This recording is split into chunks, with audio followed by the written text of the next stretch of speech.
Hello, everybody, and welcome to another episode of the Game Tea Podcast. My name is JP. My name is Zach.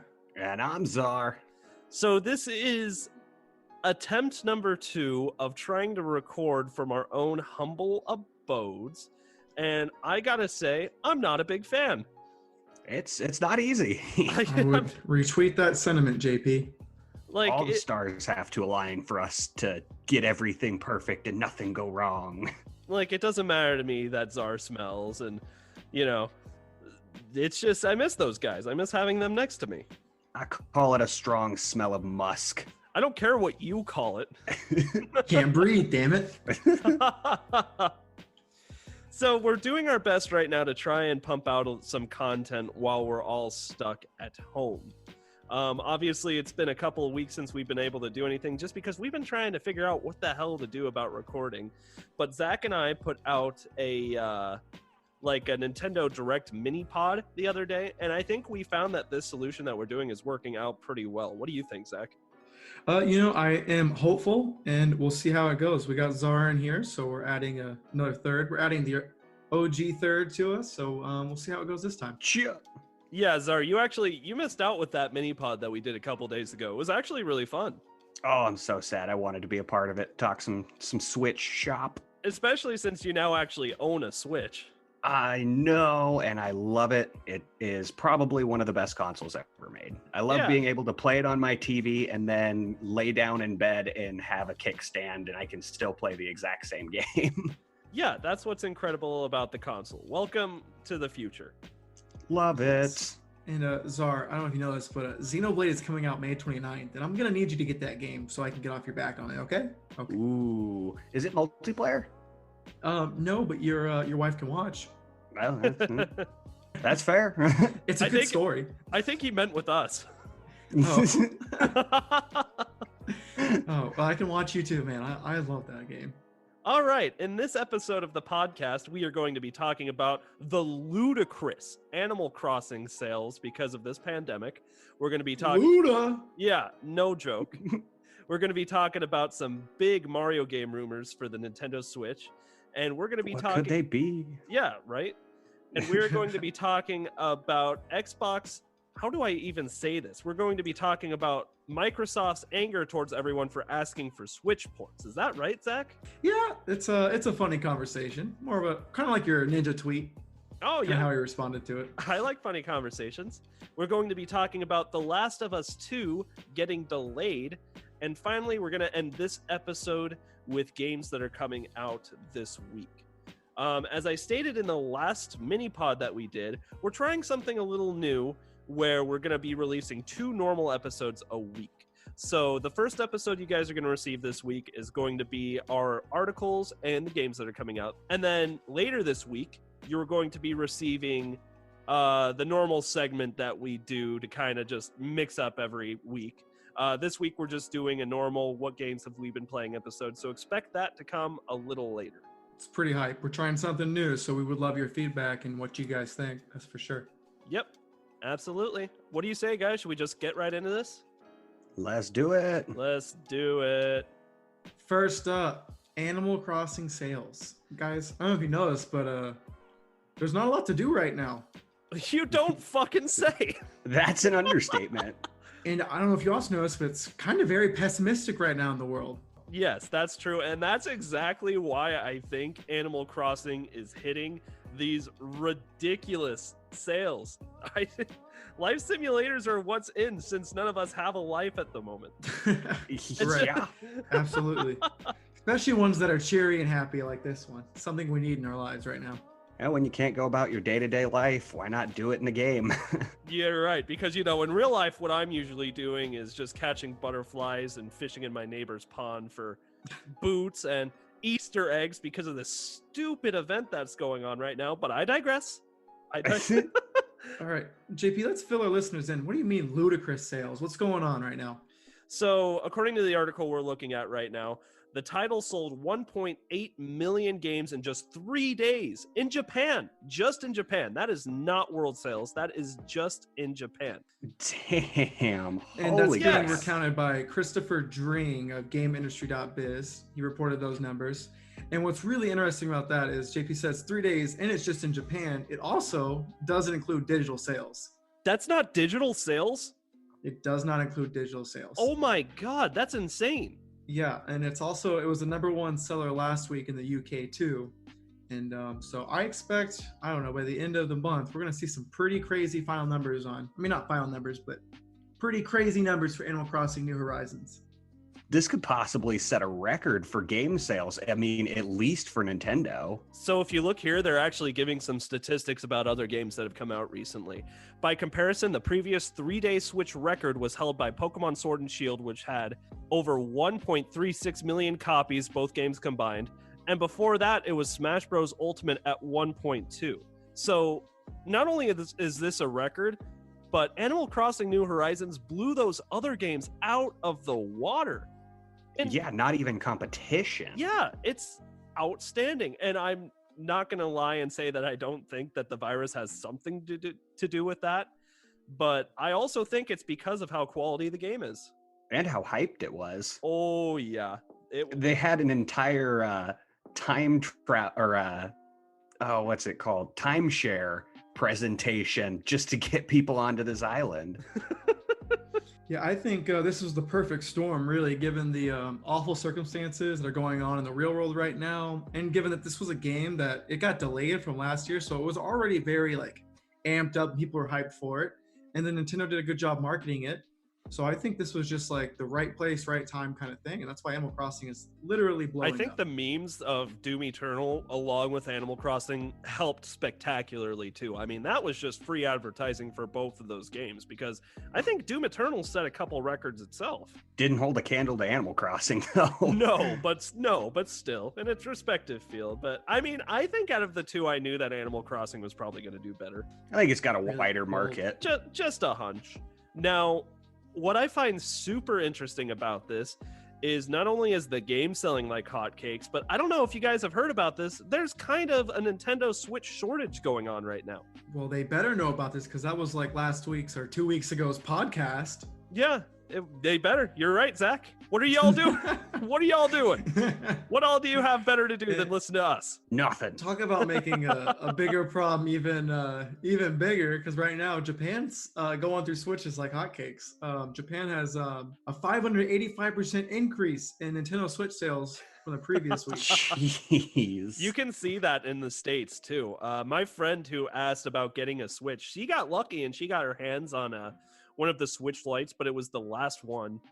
And she said everything else was completely sold out. And I just thought it was maybe an anecdote on her part, but everybody else I've been talking to says they can't find a Switch either right now. What you really got to watch out for is don't go and buy one off eBay or Amazon right now. Oh, they're getting up to $600. Oh, yeah, absolutely. That is stupid. That is asinine. Make those scalpers and people who buy a lot of them to sell it, make them pay. Make them just waste their money. Because you can go to Best Buy, it'll be restocked in a week. You'll be okay. Mm-hmm. I'm all for, I'm a big Nintendo guy, but don't waste your money, especially feeding greedy people like that. So a couple of questions I have for you guys. Why do you think Animal Crossing is doing so well with sales right now? Well, I think, like you said, it's partly due to the virus, but another big thing is life sims are in.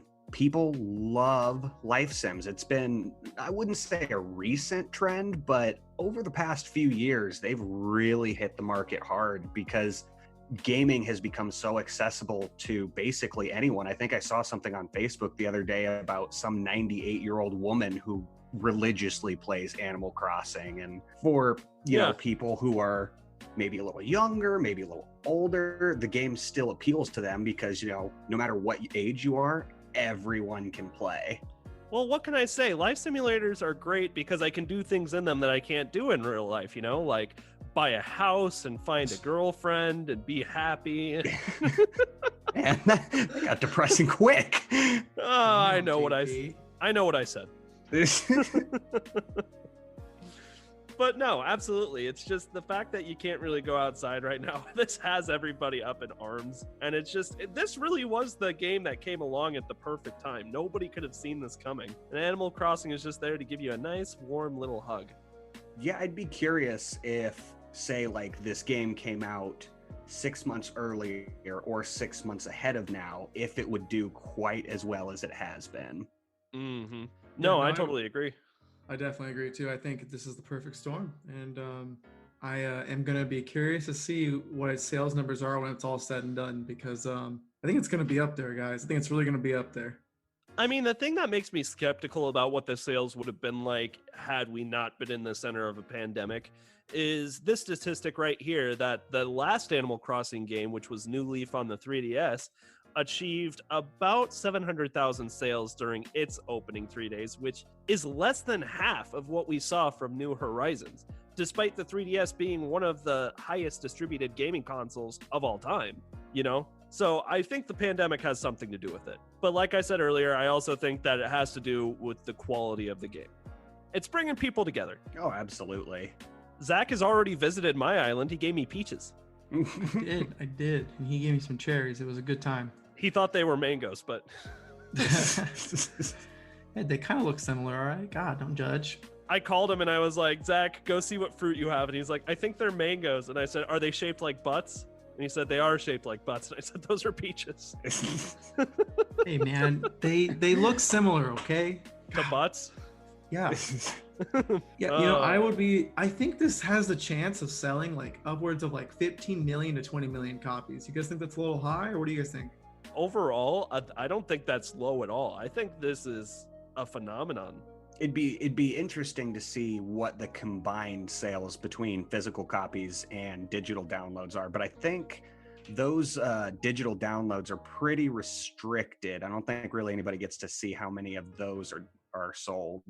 So Nintendo usually does their briefings. It's in the 4 quarters, I believe. And so we should be getting that briefing actually pretty soon. Granted, that's only going to cover till March 31st. So we'll see how much ends up selling in just those 5 days. But I am curious. Right on.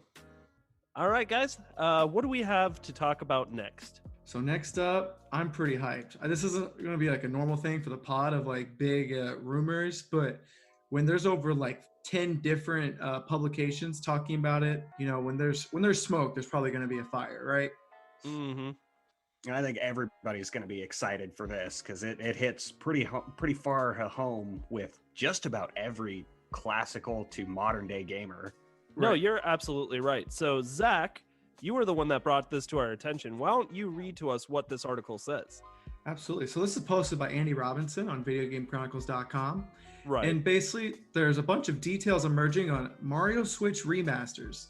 And what's really hype about all this is they're talking about remastering, and basically like back in like 1994, there was a Super Mario All-Stars original where it was basically Super Mario 1, 2, and 3 all together.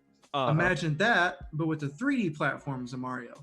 So we have Super Mario Sunshine, Super Mario 64, and Super Mario Galaxy, all to be released in basically a Super Mario All-Stars 2 sort of bundle. I think I had a dream where this happened. That is incredible. I mean, do you know how long I've been waiting to replay Super Mario Sunshine? Right, and if they're remastering it, JP, imagine if they fix like the pachinko level and they update some of those graphics. Oh my god, I think it's amazing. Yeah, they just fix up some of those things. That could be people are gonna see how great Sunshine is, because Sunshine's kind of one of those divisive games. Like some people are like, oh, I love it, or they're like, it's probably the worst 3D platformer. So 3D Mario platformer, which I know you don't agree with that sentiment at all. You love Sunshine. I do love Super Mario Sunshine, but you know what? Mario's Mario. I loved Sunshine. I loved Super Mario Sunshine, but Super Mario 64, the DS version, was my very first game that I got on the original Nintendo DS that came out in 2004 at this point? Yep. In fact, the only game here that I haven't played in this trilogy that's rumored is Super Mario Galaxy. Really? You never got around to Galaxy? No, I never got around to Galaxy. Zara, did you play Galaxy? Oh yeah. I 100%ed it. You know, you get all the stars, and spoiler, you get Luigi at the end. Whoa. What? Can't spoil that. Sure he can. The game's been out for years. It's been like 10 years. So basically, you would get 3 games, and we're talking how they're hyping this up is I'm imagining like a Crash Bandicoot remaster where it's basically going to be the same games, right? But some quality of life fixes and that beautiful HD texture. so we don't have that super blocky Super Mario 64 Mario. Yeah. But I'm beyond through the roof. Like JP says, it's a dream, and I have to agree with him. Like this is to celebrate that 35-year catalog of Mario. Yeah. And I can't think of a better way to celebrate. Like this is awesome if it is true. Oh, absolutely. And, we said in a podcast a while ago that a trend has become remastering games, but we haven't really seen Nintendo jump onto that bandwagon yet. And here they are with 3 powerhouse titles that have been staples for different consoles for Nintendo. And it's all coming at us at once. Like they were saving for something big, and I think this is it. Right. Have you guys ever actually... So Super Mario 64 is one of the most popular games for the Nintendo 64 ever. But did you guys ever actually play Super Mario Sunshine? Oh, yeah. I played the crap out of that on the original GameCube, which one of most Nintendo fans' most hated systems. The reason why I ask is, yeah, exactly. Like the GameCube got a lot of flack, and so did this game. I thought they were both incredible. So I didn't understand what that was all about. Zach, you are a huge Super Mario Galaxy fan, though, aren't you? Yeah, I mean, I love galaxies. Like that's just like one of my favorite themes. Like anytime you go into space, it's a win for me. Mm-hmm. And then on top of that, like you have Mario with his like one of the best video games franchises of all time. Like it's a win-win for me. So yeah, I love like how creative they got with like gravity and all the different kingdoms and how they could pretty much just, if it made sense even slightly, they would go for it. As long as it was fun to play, they put it in that game. And yeah, I'm excited. I hope they put in Super Mario Galaxy 2 too, because I also that came out back when I was into my World of Warcraft days, so I never actually got to play Galaxy 2. So that'd be pretty cool. Why do I feel like I also heard rumors of Super Mario 3D World? Is that correct as well? Yeah, there's talks of that getting like the deluxe treatment. So that would be a different game separate from this remaster collection. That is amazing. All right, so I've got a whole lot of Mario. I've got a couple questions for you guys. First of all, of these 3 games that are rumored to be released, Super Mario 64, Super Mario and Sunshine, and Super Mario Galaxy, which ones are you 2 most excited about? If you had to pick one of those 3 titles, which would you see? Mine's Super Mario 64 for sure. Really? I thought you would have picked Galaxy. Well, Galaxy already looks beautiful. They really honestly just have to update just make it HD and make it look, I don't know, not crazy looking. You know what I mean? Right. Like it doesn't take as much, but just going from that super blocky old Nintendo style to the current day, I think Super Mario 64 has a chance of just being beautiful. And then that remastered soundtrack, guys, I remember just chilling in front of Princess Peach Castle, just listening to the soundtrack. It was so good. That's amazing. You're gonna have to edit that in there for me so I don't sound like an idiot. But yeah, gosh, I love that music. Oh, don't you worry, Zach. I'll edit it. You'll sound great, bud. Don't you worry. I said sarcasm. It'll be 5 minutes of that looping of I'm a Mario, guys. Zar, yeah, like Zach said, Zar, what about you? Which one do you want to see? I'm in the same boat. I want to see 64 because, I mean, like Zach said, Sunshine and Galaxy kind of look similar. I mean, obviously the shadowing and there's a lot more detail in the newer games, but growing up and seeing 64, which was like the very 3rd game I ever owned, and seeing all of the blocky aspects and the very rough textures come into a new light, it's going to be beautiful, and I can't wait for it. I love how you said the very 3rd game I ever played. What were the first 2 out of curiosity? Pokemon Stadium and Ocarina of Time. Oh, you can't argue with that. You can't argue with that at all. Yeah, N64 was bomb. But yeah, you never forget Super Mario 64. JP, what about you, man? For when I played, when did I play Super Mario 64? Or which one am I most excited for? Which one are you most excited for? Yeah. You know what? Before the beginning of this conversation, I would have obviously said Super Mario Sunshine because that's my favorite Mario title of all time. But you guys are making good cases for Super Mario 64. And honestly, you're kind of right in the fact that, I mean, if any of them need an update more, it's Super Mario 64. Because that game is still considered one of the most revolutionary games for gaming. You know, it turned Mario 3D. It gave Exactly. him an entire new world. Exactly. So, I mean, like, when you take into account the impact that Super Mario 64 has had on the gaming community, you know, it seems like the obvious choice. But luckily, we don't have to choose if the rumors are true. That's the thing, like, if the rumors are true, which actually leads me to my next point, Zach. Why are these rumors credible?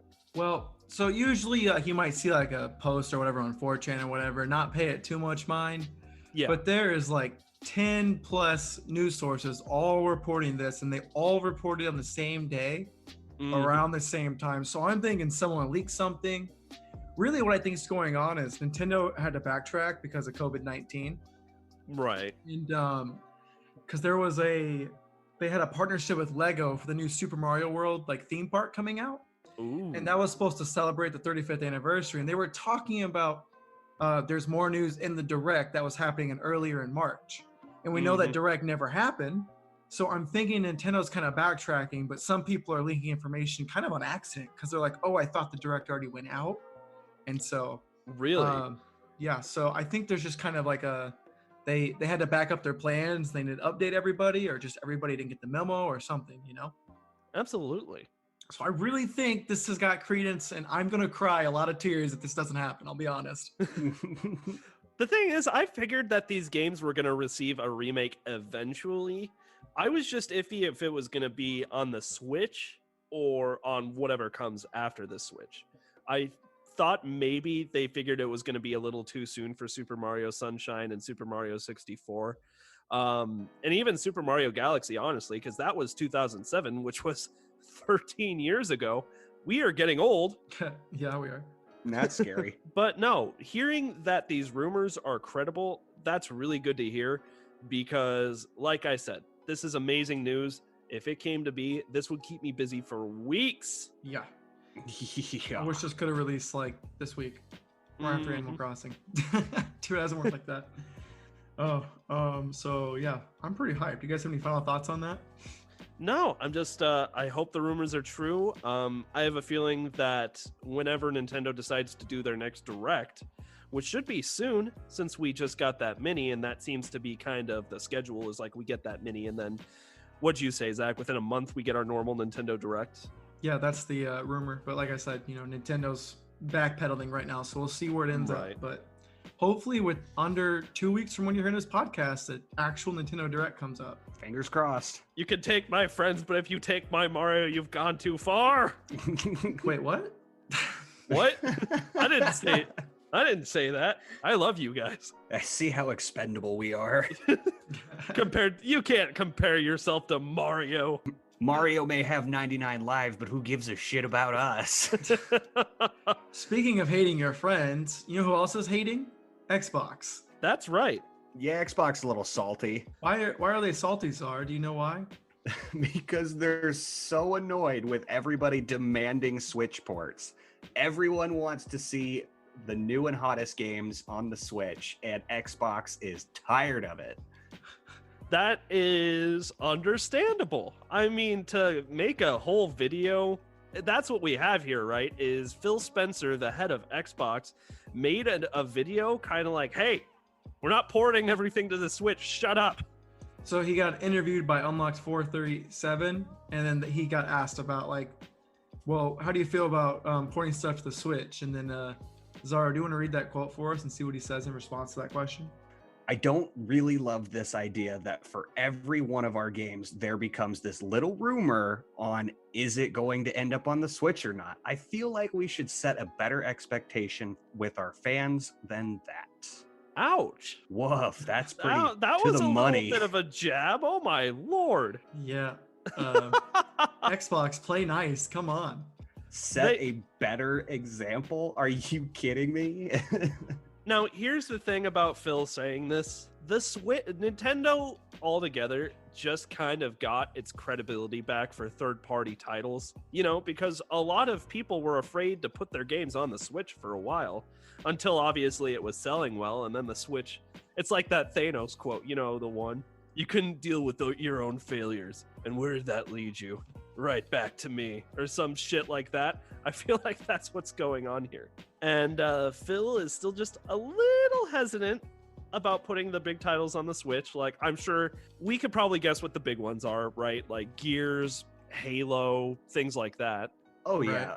Like, they're going to want to hold on to some of their exclusives, but I can understand their frustration with the overall community because, yeah, everybody lately has been demanding what's coming to the Switch, who's going to be in Smash, and Xbox is like, hey, we have our own console too. We don't need to let Nintendo take some extra credit for something we already did. Right. But at the same time, I see it as a win because you're making your games more accessible. And I mean, you still get a cut of that profit. I'm definitely, I don't know. I'm kind of like in the Microsoft Nintendo like partnership right now because that's making me lean towards when the day comes. I might pick up an Xbox Series X over a PS5 because I can play all my Xbox games on my Switch, or I can play my Switch games on my Xbox. You know what I mean? PlayStation does not play nice with others. That is a fact. I will give you that. Right. I mean, they don't have to. They're dominating right now. Or they were dominating, and they kind of in a lull right now. But yeah, and I think it's kind of where Xbox is at. They're kind of like a dog, kind of wounded right now, and they're kind of getting stepped on right now. On top of it, like, well, hey, is it coming to Switch or whatever? It's like, hey, we have an Xbox. Okay, get on Xbox. You know what I mean? When's Halo coming to the Switch? I feel like that's what he's sick of. He's like, guys, we're not gonna bring everything to the freaking Switch. Get over it.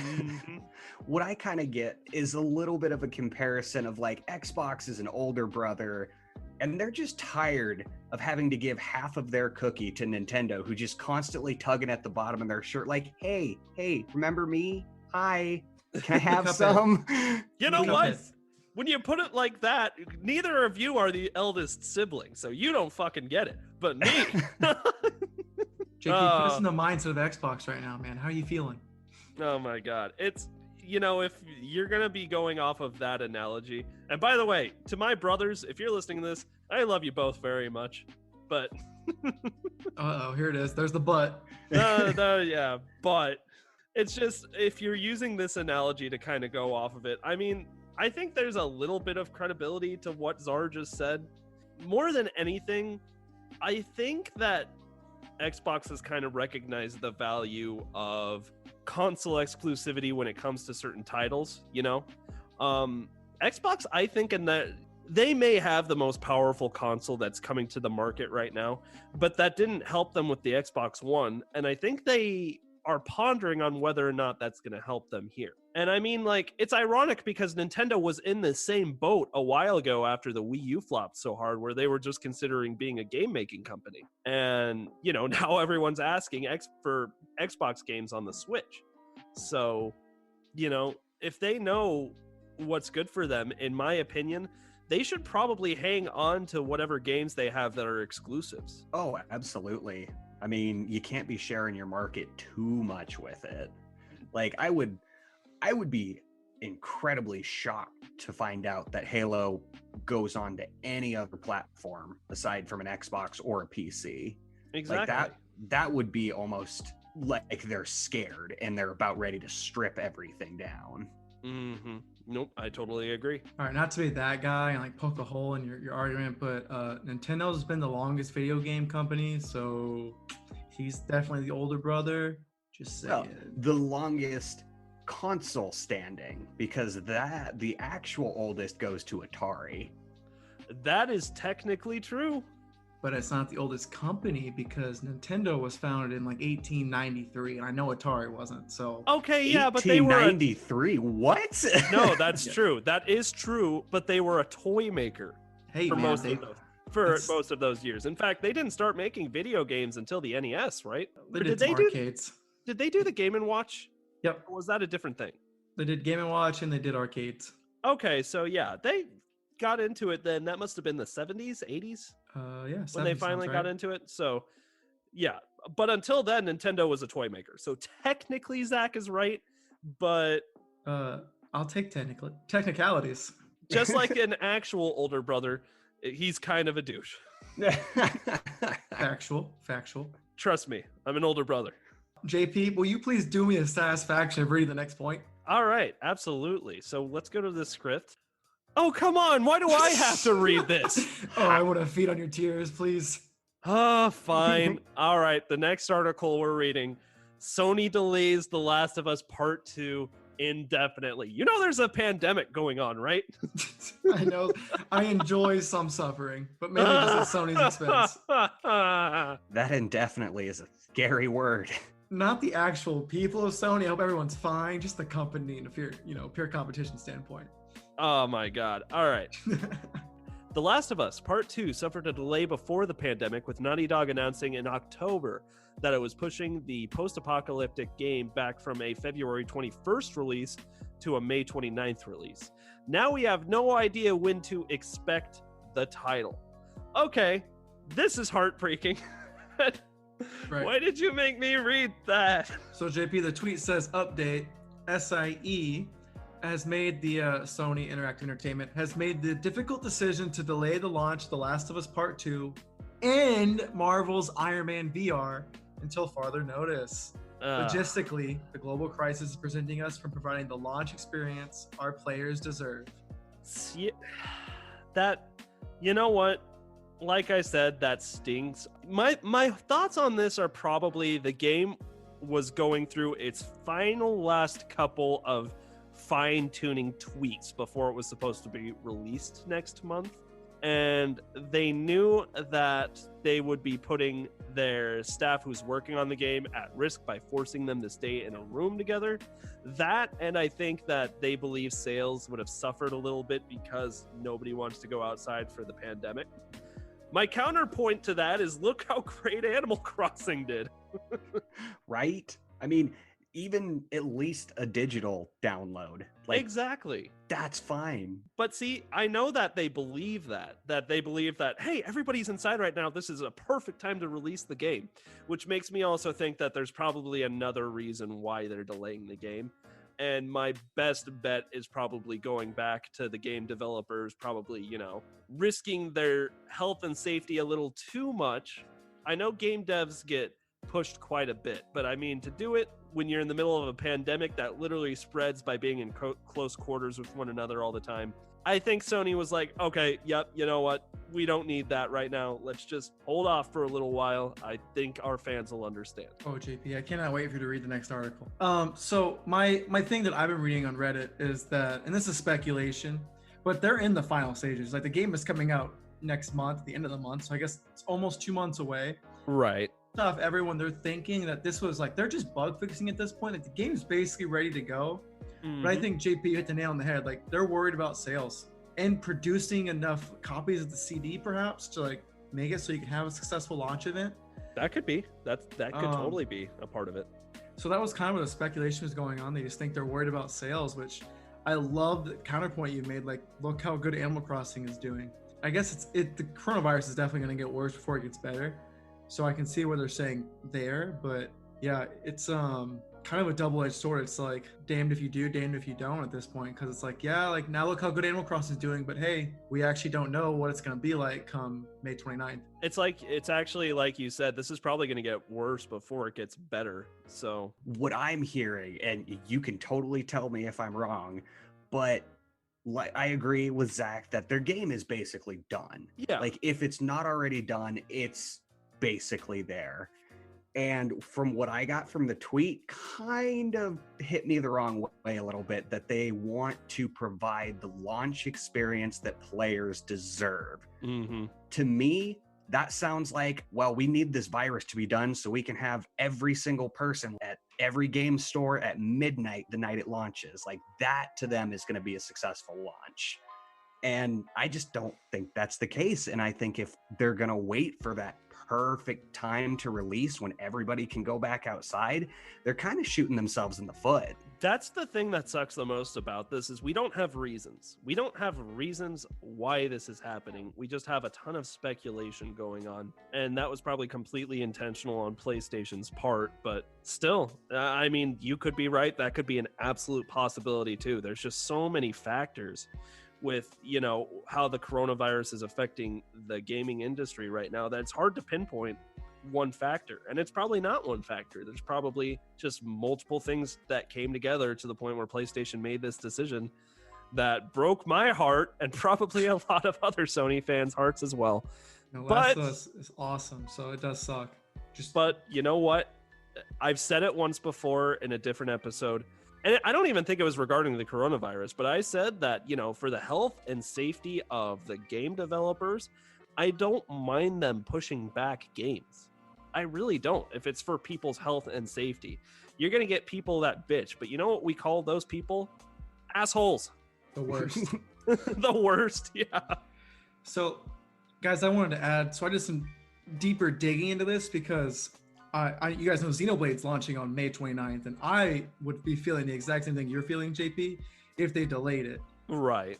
So Nintendo's still releasing Xenoblade. I mean, things are obviously subject to change. They said that in their mini direct, but Nintendo even retweeted that, hey, like after Sony tweeted that, like 2 minutes later, Nintendo's like, we're still launching May 29th. So I don't know if that's like shots fired or throwing shade or just poor timing or how that worked out. But yeah. It's probably a little bit of all that, to be honest. D, all of the above. That last article was from VentureBeat Mike Minotti. The next one is Kotaku, and this is by Jason Schreier. He said that as Naughty Dog crunches in The Last of Us 2, developers wonder how much longer this approach can last. So it's no secret, since there's been delays, that Last of Us 2 has been very taxing on the people. The expectations are high. JP has done nothing but talk about how great The Last of Us is, and he's so correct. The bar is high for this game. But basically, there's this ginormously long article. The TLDR of it, too, to just paraphrase it, is people are feeling a bunch of pressure right now, and none of the workers want to come work at Naughty Dog right now because they're asking the developers to crunch way too much. Yep. At Naughty Dog, nobody asked the developers to crunch. Nobody has to ask. They're going to do it anyway, is one quote I just took out of the excerpt. The thing that really sucks is this is something that's not exclusive to Naughty Dog. And I'm not trying to defend them, by the way, in saying that, but I'm just pointing out that there is a problem in this industry as a whole where these developers really get pushed past their limit. I've worked jobs before where you kind of get pushed beyond your limits when it comes to how long you're working. And it's terrible. It's mentally draining. It really is. It's terrible. But anyway, you were talking about this specifically with Naughty Dog, and I'm sure that feeling must be magnified tenfold when you're working on a game that's anticipated as The Last of Us, which to some people has been deemed one of the best games ever. Yeah, so that was kind of like, I want to find more reason to like why they delayed this game. And I don't know, that's something that I came across was like, yeah, the bar right now for this is pretty high. And Sony, I think, knows that too. Mm-hmm. And maybe they're worried about sales because like if it doesn't do well, this could really be a big shot at Naughty Dog. And that's one of their best developers. Naughty Dog did Uncharted too, right? Naughty Dog has done loads of things. Czar, you know about this too, don't you? Just all the things that Naughty Dog has done? Oh yeah, they've done. I think it was Jack and Daxter, Crash Bandicoot, I believe. Mm-hmm. Yeah, Naughty Dog since like the PlayStation 1 has closely worked with PlayStation and almost considered them their parent company and pretty much just make exclusively for PlayStation. I think the worst part about this is for these developers, I mean, when they started the project and heard that they were going to be working on The Last of Us 2, they were probably so incredibly excited to be working on something that's going to be, so incredibly anticipated by its audience. And at this point, when you get pushed too hard on a project like this, it doesn't matter how good the game's going to be. They're going to hate it. They're going to hate their work by the end. And when you hate your work and you don't have the passion anymore for doing it, the product suffers. Oh, absolutely. It's heartbreaking to hear that these people who are working on this game are starting to feel this way. Definitely a terrible situation. I know I kind of joked about it earlier, but yeah, it kind of stinks that all these people who've been working their butts off, they're going to have to wait to see if their work pays off. Mm-hmm. Naughty Dog really sounds like they're going to be suffering from this whole ordeal for a while. We'll see how that pays off in future games because Last of Us is basically done at this point. I mean, not to say they won't make a Last of Us Part 3, but their next game. I'm curious to how it is impacted from all this turmoil they've had from this game. I'll put money down that there's going to be a Last of Us Part 3. I know for a fact that. And you know what? I'm of the opinion that like after this is said and done, The Last of Us 2 is still going to hit amazing sales, and it's not going to be affected too much. That's the other weird thing that I noticed about this is like the last time Sony delayed The Last of Us Part 2, they at least immediately after gave us a new date to look forward to. I think the fact that they did not give us a new date, they just said this is delayed indefinitely. I think that just says a lot about what's going on right now. Right. It says that there's something obviously wrong, that if all of the chaos was not prominent right now, that they would do everything they could to get this game in the hands of gamers. It's a company that cares. It's a company that's been around for so long that they have a good rapport with the community and developers, that this is definitely not to spite players. No, absolutely. All right, guys. Well, now that I'm nice and bummed out, what else do we have to talk about today? Well, there are some new games coming out. All right, new games coming out this week. Yeah, not a lot, guys. Not a lot. But Nope. Yep, the new game's coming out this week. It's a very, very short, limited list, but we do have a diamond in the rough. We do. so first up is Below. It's coming out for the PS4 on April 7th. I have no idea what that is. Do you guys know what that is? Is that a game rendition of the movie that came out recently? Because I think there was a Below movie that came out. I honestly don't know. I'm going to look it up real quick. I mean, I'm guessing it's its own thing, but yeah, it definitely looks like its own thing. So Below is an indie dungeon crawler that's coming to the PS4. If you're into dungeon crawlers, the graphics look good. The gameplay looks good. Couldn't hurt to check out. Next up is Fallout 76 Wastelanders expansion. That's coming out to PC, PS4, and Xbox One on April 7th. Boo to you, sir.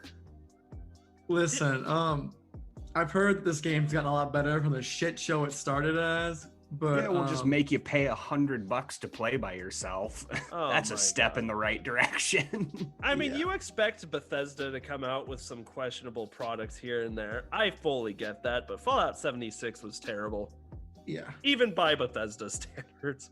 They're trying to shape a melting turd. Oh. Is all of they're doing.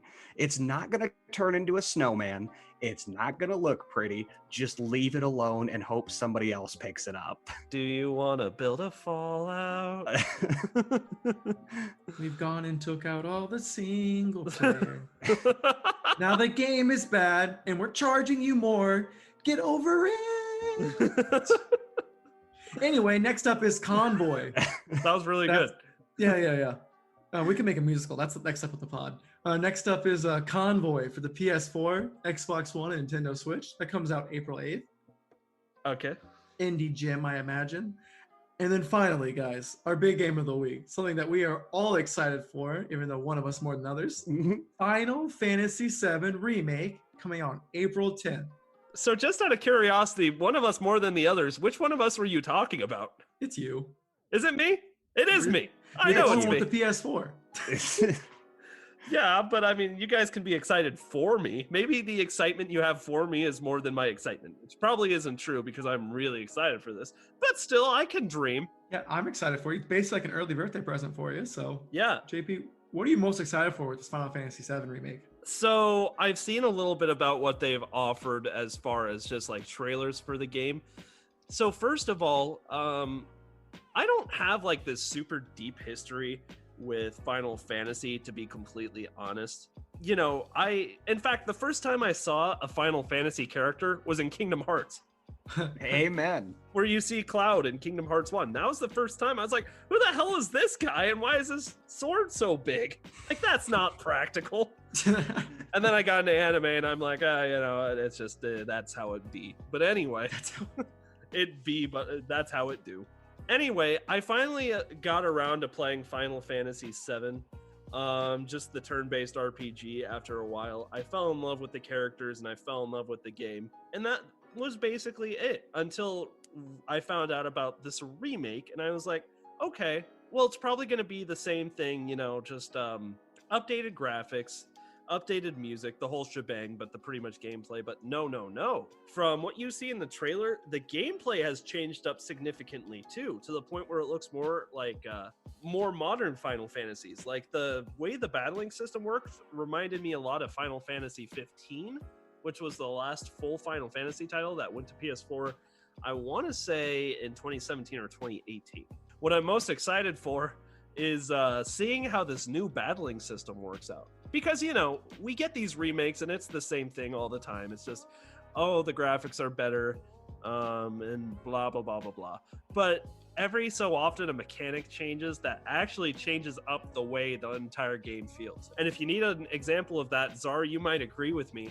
The camera angles in Resident Evil 2, the remake. So much better.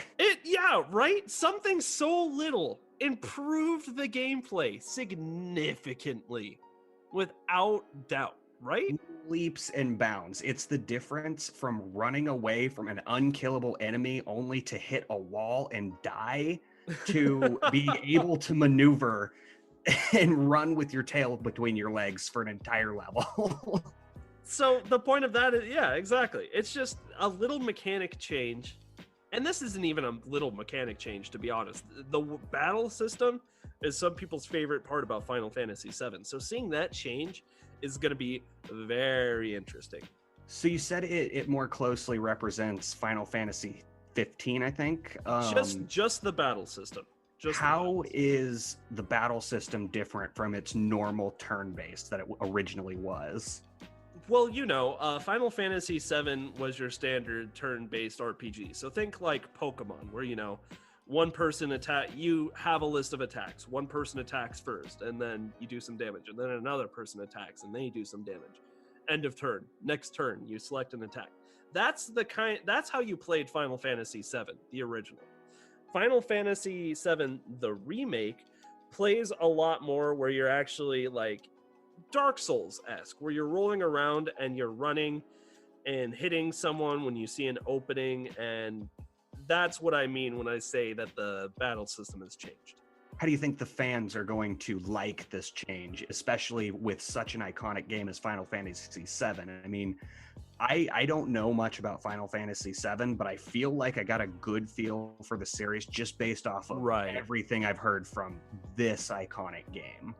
So that's a really great question. Final Fantasy, I mean, the whole package is special, but what makes Final Fantasy really special every game is the characters. As long as the story stays true to what fans know, I think that the remake and the way that the battle system has changed is going to be received really well, as long as the characters still stay the characters, because that's what makes Final Fantasy Final Fantasy.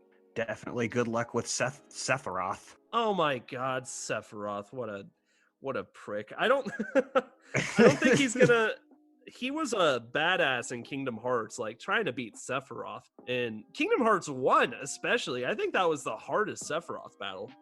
He was like the true final boss, right? Oh my God, he was. He was not the true final boss. The true final boss was one of the.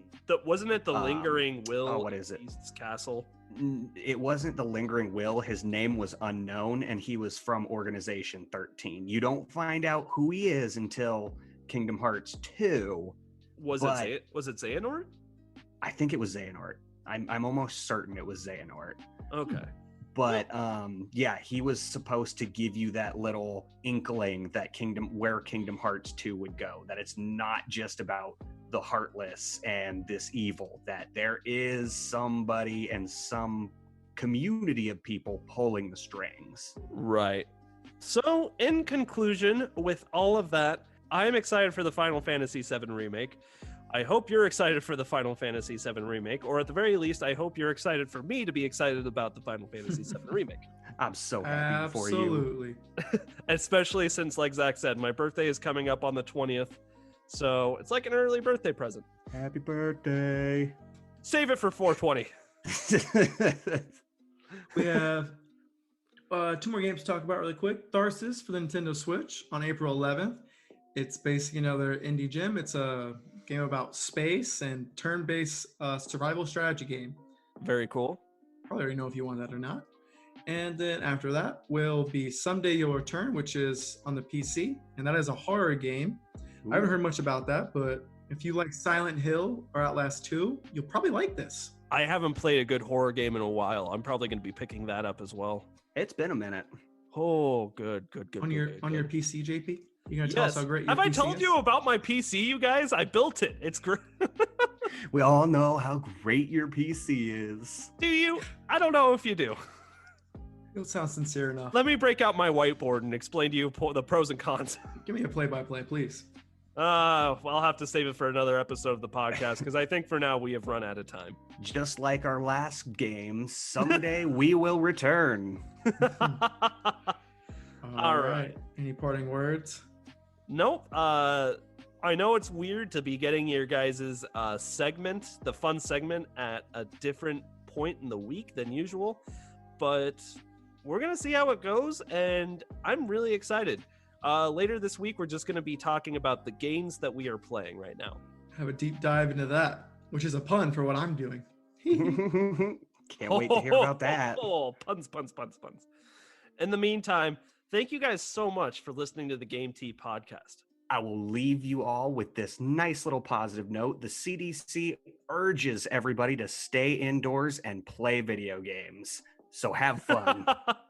I can't stay inside, Czar. I'm an essential employee. Don't be essential. Emphasis. Apparently, it pays more to be a bum. Yes, it truly does. Thank you all so much for listening to this episode of the Game Tea podcast. If you liked what you heard, why not follow us on social media? You can find us on Twitter at the Game Tea Podcast X. You can find us on Facebook at the Game Tea Podcast, and you can find us on Instagram at the Game Tea Podcast.